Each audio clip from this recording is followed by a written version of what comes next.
When you were at Disney, you had this realization that there should be princess costumes. And at the time, Disney was not making princess costumes. So you ran up the chain and they said that no two princesses could be seen in the same space together, even if they were in costume. As the leader of Fender, how do you make sure that you're not blind to really good ideas? When you started at Disney, I think one of the first people you ever interacted with was Steve Jobs. Yes. What was that interaction like? Well, Steve was grilling me. On what? Well, he was not happy with how Pixar properties were being managed by Disney. So I met him for sushi at a local sushi bar with he and John Lasseter at the time. Actually, Ed Catmull too.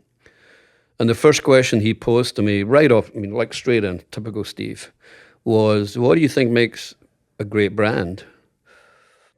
And I'm like, I go, well, I think it's the cumulative effect of great products. And he was, well, that's not a bad answer. He goes, what I would add though, which has always lingered with me, is that every single product that you make is either a deposit or a withdrawal from the bank of brand equity. I didn't realize at the time he was making that point because he felt that the division I'd just been hired to run was making way too many products of a quality level that he was not happy with. But I think his point, nonetheless, was entirely valid. So again, when I joined Fender, one of the things I did was like, well, let's look across the entire product line and go, is it a deposit or a withdrawal? And we said, we're going to start with anything that's in the signal chain. There's absolutely no doubt that everything we've ever done in electric guitars or electric guitar amps has been an absolute deposit. Acoustic guitars, sometimes yes, sometimes not so much. Effects pedals, definitely not. So we set out to up our game in every single category. Right down to cables. Anything that was in the signal chain.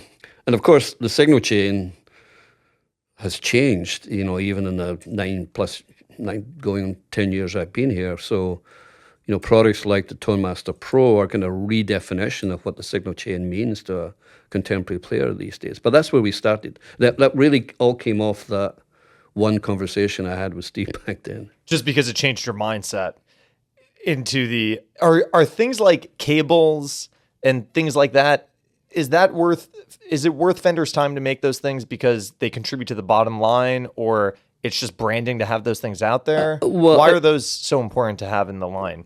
Well, if you've been on stage and you've got a bad cable, everything that you've done up to this point is just blown out the window, right? Yeah. So it's really important, I think.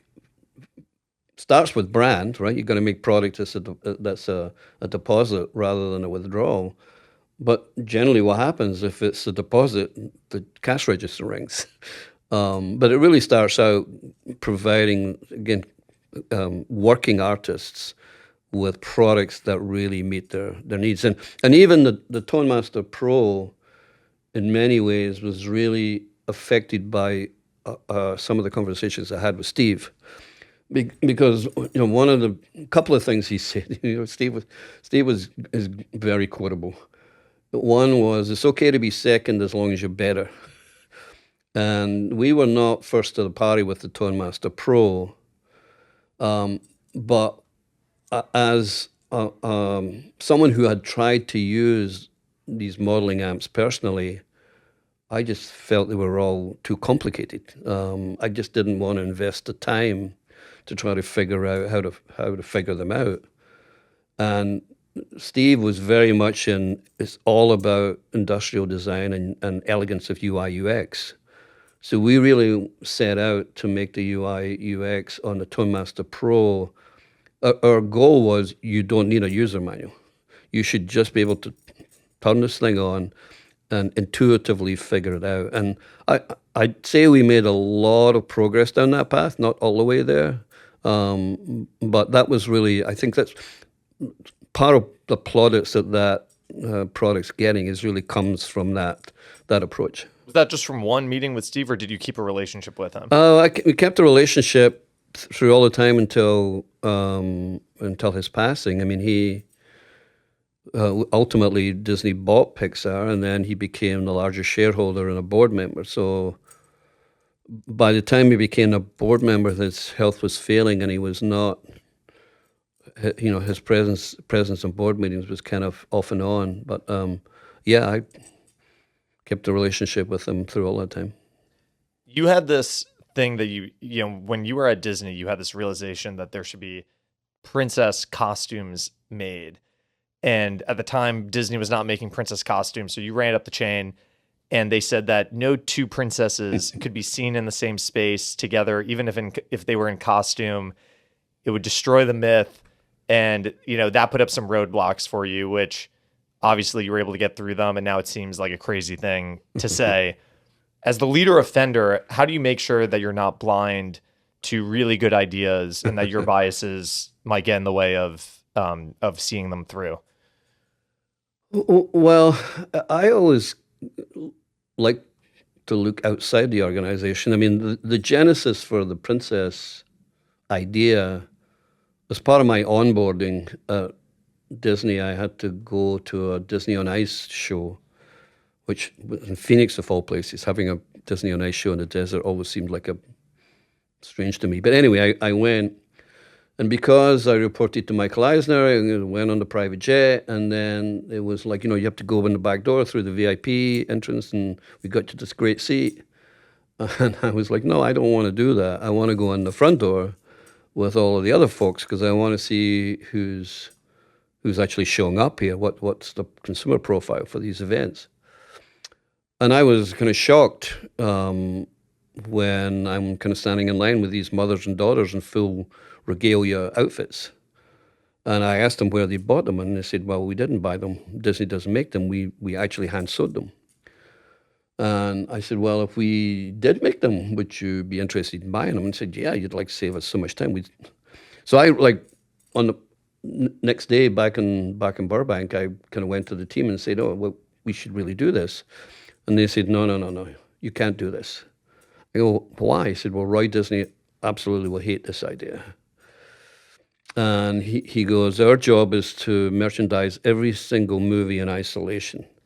And any kind of melding of characters will destroy the mythology and erode the value of the DVD vault. Because princess videos were put into the vault, I think for like 7 years at a time, 7 to 10 years at a time. Don't remember the exact number. My counter argument to that was, well, young girls will have passed through the princess phase before they even get to see these movies. And I feel if we did this, we would actually sell more DVDs. So I made the pitch to Michael Eisner and Bob Iger at the time, and they bought into it, but Roy hated the idea. And it wasn't really until we started selling more DVDs that he kind of came around to a certain extent.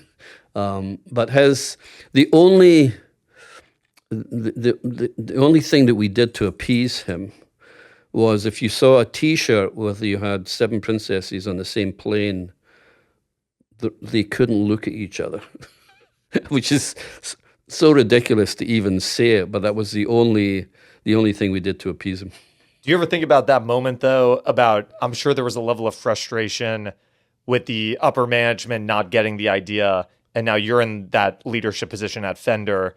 Do you ever find yourself in a similar position thinking, am I thinking that Disney princess costumes are a bad idea? Or maybe they're, are a good idea with other ideas that come in? Well, I'm being quoted as saying that every decent idea I've ever had has either been violently rejected or got me on the cusp of getting fired. Yeah. The Disney princess thing definitely got me on the cusp of getting fired. But, generally speaking, any kind of radical idea, not even radical idea, but even any significant new idea just faces internal resistance. So to get, again, back to answering your first question, I tend to listen to what people are saying outside the company more than I do to what people are saying inside the company. Inside companies, people get territorial. Don't want to do that because this affects my business, et cetera, et cetera. That has never. Somebody once said when I was at Nike, he said the proposal that you just made casts your job as redundant. And I go, yeah, but that's the right thing for the company to do. And he goes, well, that's insane. You're actually just. I go, no, I think I'll be fine. As long as I concentrate on the business being better, I'll be fine. That's kind of the outlook I've had. Yeah.